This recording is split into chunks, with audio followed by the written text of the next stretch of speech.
Bulletin کا آغاز کریں گے۔ آغاز میں آپ کو بتائیں، سابق وزیراعظم نواز شریف ایک بار پھر شکوہ کناہ کہتے ہیں مجھے ہر بار وزارت عظمیٰ سے ہٹایا گیا، کوئی شکوہ شکایت نہیں، لیکن پوچھ تو سکتا ہوں کہ کیا وجہ تھی کہ وزیراعظم کو باہر پھینکا اور اسمبلیاں توڑ دی۔ جب پرویز مشرف نے حکومت گرائی تو عدلیہ نے پرویز مشرف کو گلے لگایا اور کہا آپ کو تو پہلے آنا چاہیے تھا، میں نے دکھ اور مصیبتیں کاٹی لیکن ہمارا عزم متزلزل نہیں ہوا۔ مزید کہا کہ مسلم لیگ نون کے سینیٹر سے گفتگو کرتے ہوئے نواز شریف نے مجھے نہ نکالا جاتا تو ملک میں بے روزگاری کا نام و نشان نہ ہوتا، اب ہم نے مشکل وقت میں دوبارہ حکومت سنبھالی، شہباز شریف اور مریم نواز محنت کر رہی ہیں۔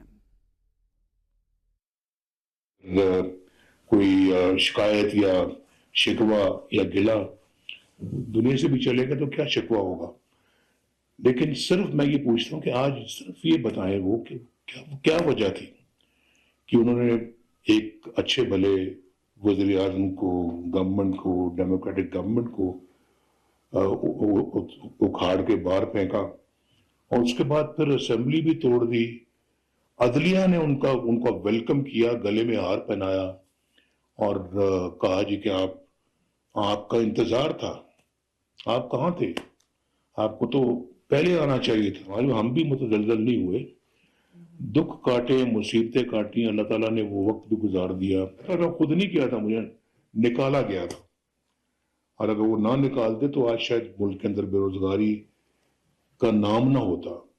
اتنے خراب حالات میں ہم نے آنان حکومت سنبھالی ہے، تو میں جس کے لیے شہباز صاحب کو بھی شاباش دوں گا، بہت بڑی محنت سے کام کر رہے ہیں اور بہت خلوص نیت سے کام کر رہے ہیں، اور بالکل انہوں نے دن رات ایک کیا ہے۔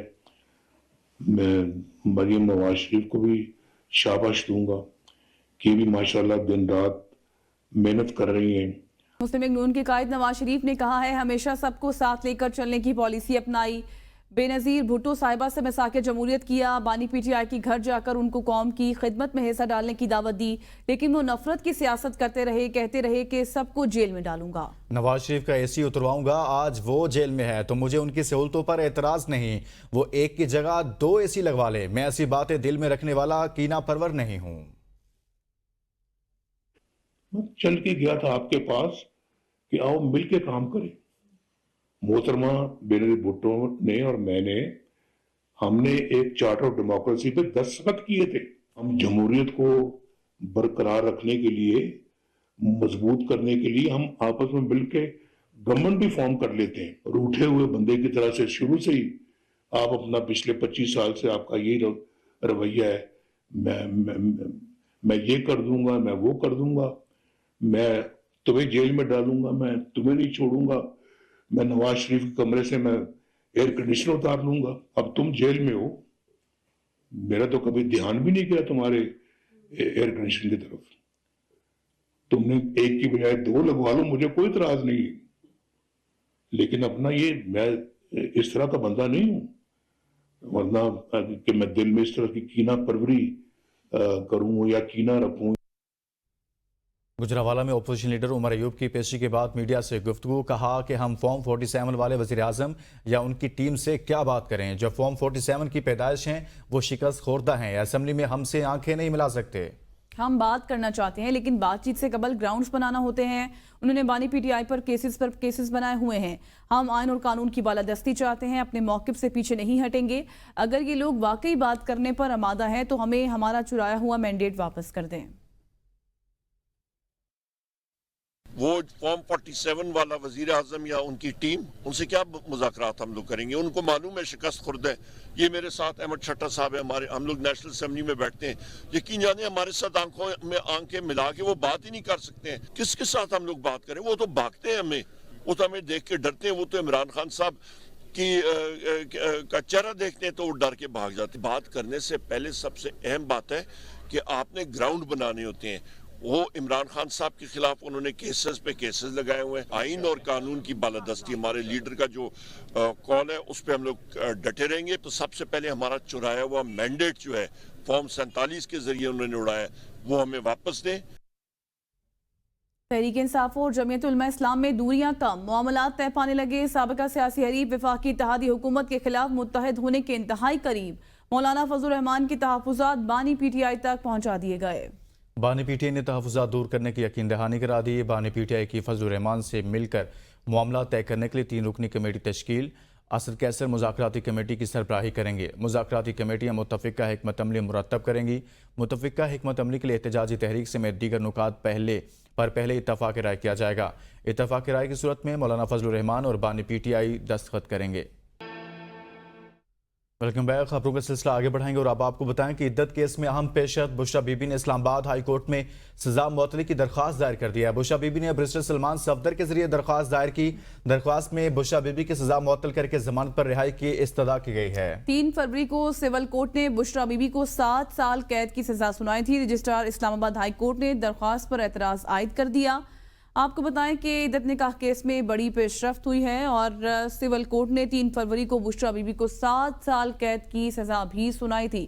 عدت نکاح کیس بشریٰ بی بی نے اسلام آباد ہائی کورٹ میں سزا معطلی کی درخواست بھی دائر کر دی ہے۔ درخواست میں بشریٰ بی بی کی سزا معطل کر کے ضمانت پر رہائی کی استدعا کی گئی ہے۔ بانی پی ٹی آئی رہنماؤں کی F I A cyber wing پیشی کا معاملہ، پی ٹی آئی رہنماؤں سے پوچھے گئے سوالات کی تفصیلات سامنے آ گئی۔ ایف آئی اے کا سوال، بانی پی ٹی آئی کا سوشل میڈیا اکاؤنٹ کون چلاتا ہے؟ متنازع ویڈیو کس نے بنائی؟ کہاں سے اپلوڈ ہوئی؟ بانی پی ٹی آئی کی سوشل میڈیا ٹیم کے ممبران کتنے اور ان کے کیا نام ہیں؟ اس خبر سے متعلق آپ کو آگاہ کر رہے ہیں کہ پی ٹی آئی رہنماؤں سے پوچھ گچھ کی گئی ہے۔ متنازع ویڈیو کیس کس نے بنائی اور کہاں سے اپلوڈ ہوئی؟ ایف آئی اے کے یہ سوالات سامنے آئے ہیں۔ بانی پی ٹی آئی کی سوشل میڈیا ٹیم کے ممبران کتنے اور ان کے نام کیا کیا ہیں؟ ایف آئی اے کے پی ٹی آئی رہنماؤں سے پوچھے گئے سوالات کی تفصیلات سامنے آ گئی ہیں۔ مسٹر گوہر اس حوالے سے پیش ہوئے تھے اور اسی طرح سے پی ٹی آئی کی دیگر قیادت کو طلب کیا گیا تھا۔ ایف آئی اے کی جانب سے نوٹس جاری کیے گئے تھے اور اس حوالے سے تحقیقات کی جا رہی ہیں۔ جو سوالات اٹھائے گئے وہ سوالات آپ کے سامنے رکھتے ہیں۔ پوچھا گیا کہ پی ٹی آئی کی سوشل میڈیا ٹیم میں کون کون ہے، ان کے نام کیا ہیں۔ ایف آئی اے کے پی ٹی آئی رہنماؤں سے پوچھے گئے سوالات کی تفصیلات سامنے آ گئی ہیں۔ بانی پی ٹی آئی کا سوشل میڈیا اکاؤنٹ کون چلاتا ہے؟ ایف آئی اے کا سوال، متنازع ویڈیو کس نے بنائی اور کہاں سے اپلوڈ ہوئی؟ ایف آئی اے نے یہ سوال بھی اٹھایا۔ بیرسٹر گوہر پیش ہوئے، رؤف حسن پیش ہوئے، ان کو نوٹسز جاری کیے گئے تھے اور جو سوالات پوچھے گئے وہ سوالات سامنے آ گئے ہیں، جس میں کہا گیا کہ سوشل میڈیا ٹیم میں کون کون شامل ہے۔ خبر دیں آپ کو ساہیوال سے، جہاں آتش زدگی سے ٹیچنگ اسپتال کا چلڈرن وارڈ جل گیا۔ 2 بچے جھلس کر جاں بحق، دیگر 2 بچوں کی حالت تشویشناک۔ وارڈ میں آگ لگی تو بچوں کو دوسرے وارڈ میں منتقل کیا گیا۔ ایک سیکیورٹی گارڈ زخمی۔ ریسکیو حکام کے مطابق آگ شارٹ سرکٹ کے باعث لگی ہے۔ آگ لگنے کے باعث 2 بچوں کی حالت تشویشناک بھی بتائی جا رہی ہے۔ ساہیوال ٹیچنگ اسپتال کے چلڈرن وارڈ میں آگ لگنے سے 2 بچے جاں بحق ہو گئے۔ آگ کے باعث بچوں کو دوسرے وارڈ میں منتقل کیا گیا اور آگ پر قابو پانے کی کوشش کی گئی۔ ساہیوال ٹیچنگ اسپتال کے چلڈرن وارڈ میں آگ لگنے سے 2 بچے جاں بحق ہوئے۔ پاکستان میں پولیو سے ایک اور بچہ متاثر۔ کوئٹہ کی یونین کونسل تعمیر نو گنج بائی پاس میں 2 سالہ بچہ پولیو سے معذور۔ رواں سال پاکستان میں اب تک پولیو سے 5 بچے متاثر ہو چکے ہیں۔ تفصیلات جانتے ہیں ندیم چودھری سے۔ ندیم، کیا عدد و شمار سامنے آ رہے ہیں؟ جی بالکل، پاکستان میں پولیو سے ایک اور بچہ متاثر ہو چکا ہے۔ کوئٹہ کو یونین کونسل تعمیر نو گنج بائی پاس میں 2 سالہ بچہ پولیو سے معذور ہو چکا ہے۔ پاکستان میں اب تک پولیو سے 5 بچے متاثر ہو چکے ہیں۔ بلوچستان میں پولیو سے 4 اور سندھ میں 1 بچہ پولیو سے متاثر ہو چکا ہے۔ پولیو وائرس کے پھیلاؤ کے پیش نظر ملک بھر سے نئے کیسز سامنے آنے کا خدشہ ہے، ایسا کہنا ہے ماہرین کا۔ اور پاکستان میں اب تک 44 اضلاع کے 174 ماحولیاتی نمونوں میں بھی پولیو وائرس کی تصدیق ہو چکی ہے۔ جی بہت شکریہ Nadeem Chaudhry. F B R کے لیے ٹیکس کا ہدف 40% اضافے کے ساتھ 13,000 ارب روپے مقرر کرنے کی تجویز۔ مجوزہ ہدف کے لیے 2,000 ارب کے مزید ٹیکسز لگانا ہوں گے۔ درآمدات پر عائد ٹیکس 5% تک ہو جائے گا۔ ایف بی آر نے انکم ٹیکس میں اضافے کی 3 تجاویز دی ہیں۔ مینوفیکچرر سے لے کر ریٹیلرز تک 2.5% انکم ٹیکس عائد کرنے پر غور کیا جا رہا ہے۔ یہ انکم ٹیکس نان فائلرز پر عائد کیا جائے گا۔ ذرائع کے مطابق تمام ہول سیلرز، ڈسٹریبیوٹرز اور ریٹیلرز پر 1% ٹیکس عائد کرنے 400 ارب روپے آمدن ہوگی۔ ایف بی آر نے اپنی تجویز میں درآمدات کو شامل نہیں کیا۔ درآمدات کو شامل کرنے سے حکومت 2.5% انکم ٹیکس کے ذریعے 1,000 ارب روپے جمع کر سکتی ہے۔ ایف بی آر کی تجارتی درآمد کنندگان کے علاوہ ہر طرح کی درآمدات پر ود ہولڈنگ ٹیکس میں 1% اضافے کی بھی تجویز ہے۔ ٹھیکیداروں، پروفیشنل سروس پرووائڈر، کھلاڑیوں پر انکم ٹیکس میں اضافے کی بھی تجویز دی گئی ہے۔